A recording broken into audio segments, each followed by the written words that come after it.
वासियों को धन्यवाद देना चाहूँगा कि उन्होंने इस प्रकार का एक कार्यक्रम रखा और नशा मुक्ति जो कि हमारे समाज की एक बहुत बड़ी मैं कहूँ एक बीमारी बन चुकी है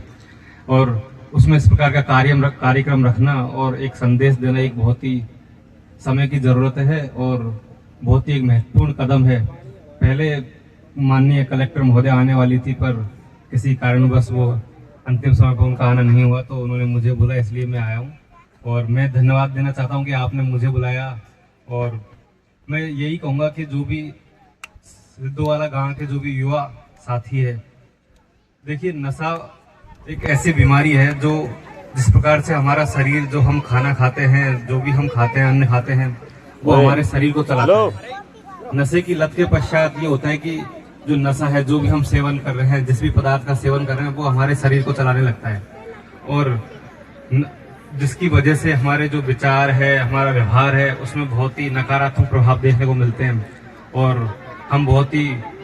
हमारे दिमाग को जब नशा कंट्रोल करने लगता है तो हम गलत रास्ते पर चले जाते हैं, गलत कार्य करने लगते हैं और उससे विभिन्न प्रकार के ऐसे कार्य जो कि नैतिक रूप से गलत है, नैतिक रूप से सही नहीं है और कानूनी रूप से सही नहीं है, वो करने लगते हैं और वो सिर्फ एक व्यक्ति को नहीं, पूरे समाज को, उस पूरे परिवार को जो है गलत रास्ते पर धकेल देता है। एक नशा में आप देखिए, कोई व्यक्ति नशे का सेवन करता है, सबसे पहले तो वो उस परिवार को कैसे नुकसान पहुंचाता है कि वो कमाना बंद कर देता है। फिर परिवार के जो सदस्य कमा रहे हैं, पैसा कमा रहे हैं, वो उस पैसे से उसके लिए वो नशा खरीदेगा, उसको अपने बच्चे बीवी के साथ मारपीट करेगा क्योंकि नशा उसके शरीर को ड्राइव कर रहा है। वो व्यक्ति जो खाना खा रहा है वो अब शरीर को नहीं चला रहा, वो जो नशा कर रहा है वो उसके शरीर को ड्राइव कर रहा है। तो उसकी वजह से क्या है कि सारे जो उसका व्यवहार, विचार सब बदल जाएंगे और पूरा जो बॉडी का जो सर्कुलेशन है या फिर बॉडी की जो आदत है, हमारे जो नेचुरल जिस तरीके से हमारा शरीर रिएक्ट करता है वैसे रिएक्ट नहीं करेगा और उसको अनिद्रा की समस्या होगी। अनिद्रा की समस्या होगी तो वो उसके व्यवहार में बदलाव आएगा और फिर मारपीट जैसे डोमेस्टिक वायलेंस और भी बहुत सारे क्राइम जो नशा से जुड़े हुए हैं वो क्राइम होने लगेंगे और परिवार और समाज को वो बहुत ही घातक परिणाम उसके लिए एक दीर्घकालिक समय में होंगे।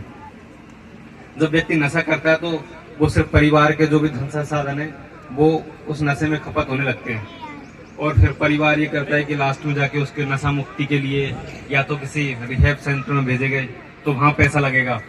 और पूरे परिवार के जो धन संसाधन जो बच्चों की पढ़ाई में लगने चाहिए थे, परिवार की तरक्की में लगने चाहिए थे, परिवार की उन्नति में लगने चाहिए थे, वो नशा मुक्ति और उस व्यक्ति को, क्योंकि उसका शरीर अब नशे से ड्राइव हो रहा है तो उसको जीवित रखने के लिए हमें पहले तो आम आदमी को ये तो खाना जरूरी होता है जीने के लिए, नशा करने वाले व्यक्ति के लिए, नशाखोर व्यक्ति के लिए नशा जरूरी होता है। तो सारे जो परिवार के धन संसाधन वहां लगे और परिवार वो गरीबी की जद में चला जाएगा। और जिस प्रकार से यहाँ इस क्षेत्र में नशे ने पैठ बना ली है, उसके लिए बहुत ही जरूरी है कि पूरा गांव, परिवार, समाज, हर व्यक्ति उसके लिए मजबूती से खड़ा रहे और एक साथ मिलकर लड़े, अन्यथा उसके परिणाम वर्तमान पीढ़ी नहीं, आने वाली पीढ़ियों को भुगतने पड़ेंगे और उसके परिणाम बहुत ही घातक सिद्ध होंगे। तो मेरी सभी से गुजारिश है कि हम सब इस बीमारी को के अगेंस्ट एक साथ खड़े रहे और किसी भी प्रकार के नशे की समस्या के लिए जो भी सरकार प्रयास कर रही है, समाज प्रयास कर रहे हैं, उनमें एक सार्थक भूमिका निभाए और अपने बच्चों को जो है इसकी जरूर सीख दे कि जो व्यक्ति नशा कर रहा है, अगर आपके समक्ष कोई ऐसा एग्जाम्पल है तो एग्जाम्पल दे कि किस प्रकार से कोई परिवार की बर्बादी में नशा जो एक महत्वपूर्ण भूमिका निभाता है। अपने बच्चों को उस तरीके से इनकलकेट करे, उनमें इस प्रकार के जो है संस्कार दे कि वो नशा मुक्ति से दूर रहे, क्योंकि सबसे पहला जो स्तर है वो संस्कारों से स्टार्ट होता है। अगर हम बच्चे के संस्कार अच्छे होंगे तो वो नशा मुक्ति से दूर रहेगा, क्योंकि बच्चा जब 14-15 साल की उम्र से स्टार्ट कर देता है तो उसमें सोचने समझने की शक्ति बहुत कम होती है। वो परिवार, समाज, इन सब चीज के लिए नहीं सोचता, वो बस उस उम्र के बच्चे, बाकी बच्चे क्या कर रहे हैं उनको देखा देखी वो करने लगता है और फिर जब वो समझदार होता है तब तक वो नशे की जद में आ चुका होता है और उसके लिए निकलना बहुत मुश्किल होता है। तो मैं चाहता हूँ कि सभी माताएं बहनें आई हुई है, आप अपने बच्चों से इस चीज में बात करें, इसको लेके बात करें, जो बच्चे आपके स्कूल में पढ़ रहे हैं और उनको अच्छे संस्कार दे, क्योंकि मेरा ये मानना है कि अगर संस्कार अच्छे होंगे तो बच्चे ऑटोमेटिकली इस चीज से दूर रहेंगे। तो ये पहली प्रक्रिया है लेकिन बहुत महत्वपूर्ण भूमिका जो है नशा मुक्ति में निभाएगी और स्कूल के शिक्षक भी इसमें बहुत ही अच्छा योगदान दे रहे हैं, इस प्रकार के कार्यक्रम कर रहे हैं। और भी जो है आजकल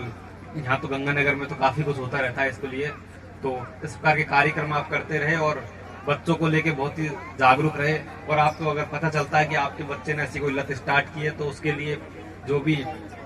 नशा मुक्ति से रिलेटेड जो भी व्यक्ति इस क्षेत्र में कार्य कर रहे हैं उनके संपर्क में आए, उनसे सहायता ले। और बिल्कुल भी इस चीज को लेके घबराए नहीं कि साहब परिवार की बदनामी होगी। कई बार क्या होता है कि परिवार बदनामी के चक्कर में बताता नहीं है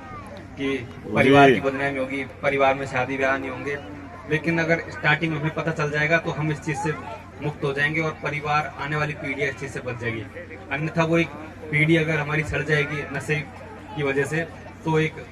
जो सदियों से, अब मैं कहूँ पीढ़ियों से चला आ रही थी, जो तरक्की की थी, वो तरक्की सारी जो है